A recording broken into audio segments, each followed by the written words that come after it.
Hello student, good morning. કેમ છો? બધા મજામાં ને?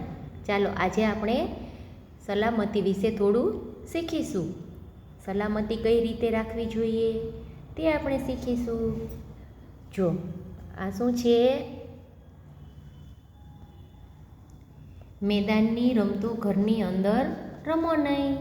તમે જ્યારે મેદાનમાં જાઓ ત્યારે જ તમારે રમવી જોઈએ. જો તમે બોલ કે એવી કાંઈ વસ્તુ લઈ અને ઘરની અંદર રમો અને જો કાંઈ આપણે ખાવાની વસ્તુ પડી હોય કે ગેસ સ્ટવ ઉપર કોઈ પાણી ગરમ થતું હોય અને જો ત્યાં બોલ જાય તો પાણી પણ ગરમ હોય તે પડે આપણી ઉપર અને આપણે દાઝી જાય ને, તો ક્યારેય મેદાનની રમાતી રમતો ઘરની અંદર રમવી ન જોઈએ. તે મેદાનમાં જ રમવી જોઈએ.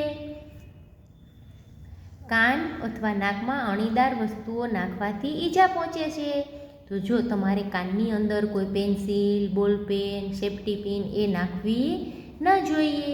જો તમે તમારી જાતે નાખો અને ક્યારેક વાગી જાય તો હેરાન થઈ જાય ને આપણે. જેથી કરી અને કાનમાં કોઈ એવી અણીદાર વસ્તુ નાખવાની નહીં. અને જો તમને ખંજવાળ આવતી હોય કે એવું હોય તો મમ્મીને કહેવાનું જોઈએ, પણ તમારે તમારી જાતે ક્યારેય કાનમાં કંઈ વસ્તુ નાખવાની નહીં. અને જો છરી અને કાતર કાળજીપૂર્વક વાપરવા જોઈએ.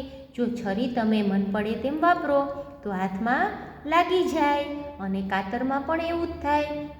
જેથી કરી અને કાળજીપૂર્વક અને આરામથી વાપરવા જોઈએ.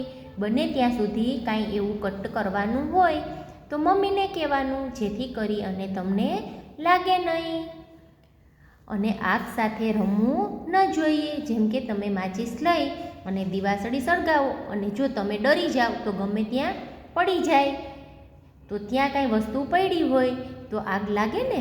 જેથી કરીને ક્યારેય એવી રીતે રમત રમવી ન જોઈએ અને તેની સાથે એવી જોખમકારક વસ્તુ નહીં કરવાની. અને ટીવી જોવો ત્યારે હંમેશા દૂરથી જ જોવું જોઈએ. જો તમે નજીકથી ટીવી જોવો તો તમને આંખમાં નંબર આવે, આંખો ખેંચાય, એ પણ થાય. જેથી કરીને ટીવી હંમેશા દૂરથી જ જોવું જોઈએ. અને ફટાકડા ફોડતી વખતે ખાસ સલામતી તમારે રાખવી જોઈએ.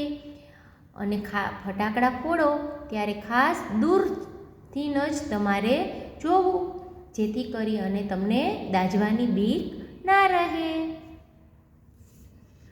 અને પ્રાથમિક સારવારની પેટી હાથવગી રાખવી જોઈએ. જેમ કે તમને ક્યારેય વાગ્યું હોય તો જો તમને ખ્યાલ હોય કે પેટીની જગ્યા આ જ છે તો તમે ત્યાંથી લઈ અને ફટાફટ તમારી સારવાર કરી શકો. જેથી તેને આપણે જ્યાં દેખાય એવી રીતે જ રાખવી જોઈએ.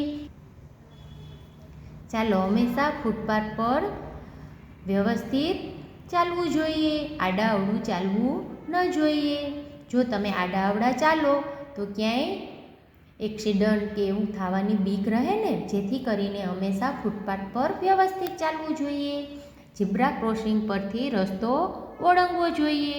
આડાઅવળો રસ્તો ઓળંગાય નહીં. જો તમે આડાઅવળા ઓળંગવા જાઓ તો વાગવાની બીક રહે ને. જેથી કરી અને ઝીબ્રા ક્રોસિંગથી જ રસ્તો ઓળંગવો જોઈએ.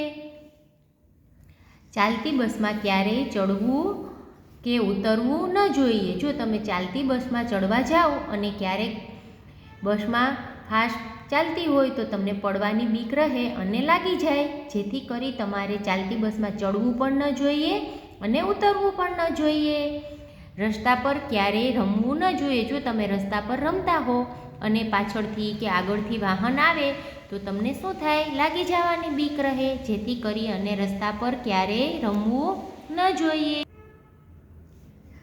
તમે જ્યારે અગાશી ઉપર જાઓ છો ત્યારે નમી અને ક્યારેય ઝૂકીને કે જોવું ન જોઈએ.